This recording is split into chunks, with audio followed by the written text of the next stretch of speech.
Does your palm feel like a steak? Like a tenderized steak? I was gonna say. No, it feels fine.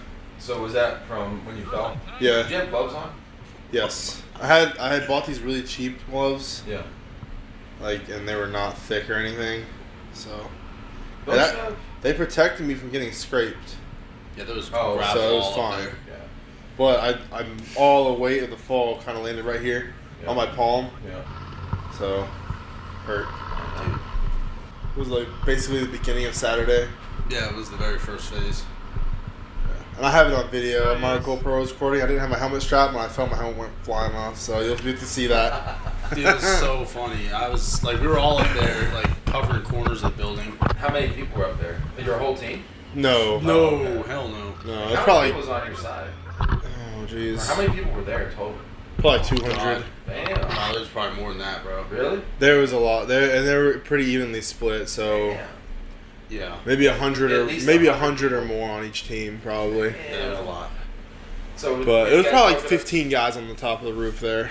Were you guys like broken up into squads or something? Yeah. Yes. Platoons or what they have? Platoons and there were squads. So like when we actually bought the ticket, we signed up for certain companies. Yeah. So like we were Baker Company.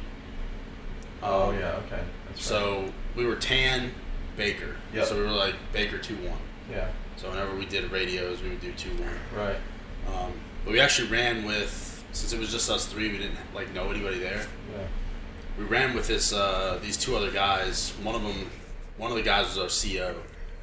Then the other one was our squad leader, and our squad leader's in like actual like real special forces. Nice. Yeah, he's in the Air Force. He does. I don't remember exactly what he said, but he does like a lot of the communication stuff with special forces. Yeah. So he was actually doing a lot of that at the game. Like he was coordinating airstrikes and stuff on the radio with the map and all that, with the grid nice coordinates. To have someone that knows how to I know it's his first Airsoft game, and he was doing that. Cool. Yeah, it's his first ever Airsoft He's still game. active duty. He's still active duty. Oh shit! Okay. Actually drove from Alabama. What? Yeah. I can't remember where he said he was stationed at, but... Like, why'd you guys go on the roof of the building? Because it was an objective. So there was an objective either in the building that we were on top of or one of the buildings next to it. And it's that laptop thing where you have to flip it to your side to start ticking points. Gotcha. So we were trying to find that, and then we were going to hold that. Okay. So we got up on the roof just to kind of get a good vantage of the area. Yeah. And is it like when you turn it to your side, does it start like a timer type of thing, or it starts counting points? It actually just turns to your color. Points. It looks cool, but it actually starts ticking up points and it starts counting time. Okay. So it'll stay that way. It'll stay that way until the other team flips it. Yep. Yeah. So you keep counting points as long as you hold it. Oh, okay. Yeah, there was like legit. Defend it. Yeah, there was a legit like computer desktop set up in there. Oh shit. Yeah, it was like it was a desktop, and there was two laptops, and the laptop that you opened that had the thing in it literally had the keyboard cut out in like this area, and it had this screen in there. So it looked like this it looked cool. Huh. Like it looked like an actual like freaking hard point objective thing. Yeah. Oh, that's awesome, dude. Yeah. Then I may have a video of that. I think my GoPro might have been on when we found it. That'd be awesome. Well, there was actually multiple. So like that was one. Those were like main objectives. But then there was other objectives to where like there was this big ass. It looked like. It was like an old like mortar canister. Yeah, it looked like thing. an old like missile. Yeah. Yeah. And it was on a big wire. Was it a spent shell? Yeah, it looked like it almost like a spent rocket or something. Yeah. Yep. It was on this big wire strung up between two big ass like I-beams. Yeah. And there was a patch because they had like patches for our teams. So there was Western Alliance and then Eastern Alliance or something like that. And the Eastern was the green and Western was tan. So like you would have to slide the rocket thing. Thing over to where your patch is. It was about a good 25, 30-foot wire. You had to slide this big, heavy-ass canister to your side. Oh, damn. And I guess the admins would just check on it and make sure, and see what side it was on. Yeah. I don't think there's any electronics hooked to it. Yeah. But there was a lot of admins there. So I think they were walking around checking on it. That was another type of objective you could take over, right. that it was yours. Yep. You slide it to your side. And there was this one, there was actually this one out in the field at one of the objectives. Yeah. One of the places. They actually gave everybody a map of the field. Yeah. To tell you the boundary lines and like all the actual objectives and stuff. Yeah. And they were labeled like Mary, Nora, Carla, stuff like that. Different objectives. Yeah. Right. Okay. And that's cool, dude. there was one out in the field. It was Mary, and it was like this massive freaking suitcase, and it was kind of like the same thing as the computer. Okay. So you had to go over there and like flip a switch to count your points for your team. But it was huge. It's like a big ass black box. You have to open it and flip the switch to your team. That's crazy. It was hard because you had to just kind of take cover from the helicopter because you weren't allowed to shoot at it or nothing for safety, you know. Of course, yeah. So you just had to run from that. Yeah. But the people that were flying the chopper said they got like 50 kills when they were up there. Yeah. But they killed tons of people in the helicopter. They said it's such a because like when he was over like the fields and like there's like these low brush fields that people were trying to sneak through and stuff. We fought like super close to the ground. Like you couldn't even like see him behind the trees. He was so low. Yeah, he was cool. He was a good pilot. We you guys got to ride in a Humvee? Dude. Yeah, rode in a Humvee a few times. I rode first time ever riding a Humvee? an actual Humvee, yes. Nice. I rode on the side of one. Yeah. One had like these side rails and like this handle. I rode on the side. Well, we had like 10 guys in the back of the Humvee, like sitting in the back, and one was like sitting on the roof. Was it a flatbed? Yeah. And I was standing on the side, on the right side, holding on. Me and Johnny were actually sitting on the back. Yeah. There's like the whole freaking back was full, so me and him were sitting down with our legs kind of hanging off a little bit. Shit.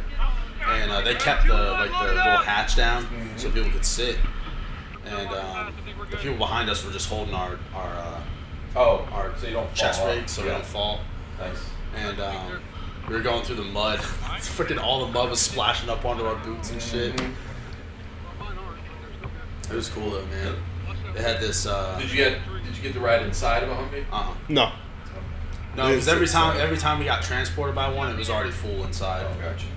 They had the driver, which was theirs, like the people that actually owned the Humvee, and then their spotter on the passenger seat.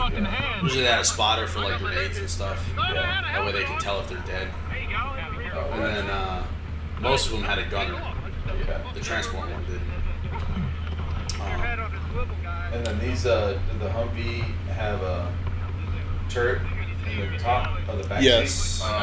It had a turret, but it didn't have a gun on it. They were using theirs for transport. There was like 2 Humvees that were for transport, and then there was another 2 people had Humvees that actually had turrets on them. And I think the other 2 Humvees actually had blank fire machine guns. Airsoft Junkies was there, and they had this big tan Humvee. It was awesome. It's like an actual Humvee with like the slanted back and the rotating turret. And I think they have a blank fire and 50 cal on the top because that shit was fucking loud when they were shooting. We were playing the night game. We were all the way out in the field, and they were up next to the building. It was probably a good 500 yards. And all we hear is this massive fucking gun going off, and we're like, did we just get rolled up on by like the real military or something? What the fuck, dude? Yeah, because I don't remember hearing it prior to that. They didn't. They used it at night. Yeah. Because you could see the fucking flash of it. It was sick. The fucking flash was coming out like this far. Yeah, so they had that gun on there, and they also had an airsoft machine gun on there too. Oh, nice. So they could use a blank fire for effect and actually use the they actually had 2 gunners. Yeah. Like back to back. Yeah. One was firing the blanks and one was firing the actual airsoft one. Yeah. But that one had one, and then there was this other one on tan as well that had a blank firing machine gun, but I don't think that was a 50 cal.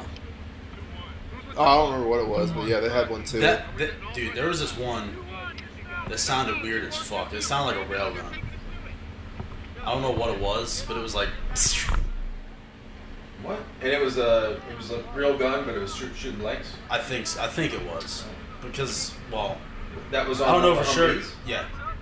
I don't know for sure because I've never heard anything like that. It sounded crazy. Yeah. But yeah, running from those technicals is tough. Because, like, you can't shoot the driver or shoot the guy in the gunner. You have to use a grenade or anti-vehicle to kill it. Gotcha. Yeah, like so if you don't have, like, a grenade ready or, like, a grenade launcher or something, you have to take cover from it. And just roll by you and gun you down. That would have been perfect to have that RPG. Oh, yeah. With a Taggins launcher. Dude, there was so many. Well, it actually, like, the BBs, you can't just hit it with BBs. It has to be a grenade explosion. Or a chalk round. From, like, a Taggin. So people, you could just throw a grenade at it, like if you had a handheld grenade. Yeah. Or some people had Taggins. We were on the roof, and that guy had a Taggin with a Reaper round, and he hit a truck from probably about 150 yards. Damn, bro. He blew it up right next to the truck and got him out. Awesome. Dude, there's some people that are good as fuck with those things. Really? Yeah. Like the truck was moving too. He was moving down the road from right to left, and then he went to turn up away from us. And the guy shot it perfectly to where when it blew up, it was within the 10-foot radius of him when he was still awesome, moving. Dude. From the roof of the building? Yeah, from the roof. Fuck yeah. Yeah. Oh, yeah. Dude, that's fun. Yeah. Yeah, there was grenades everywhere.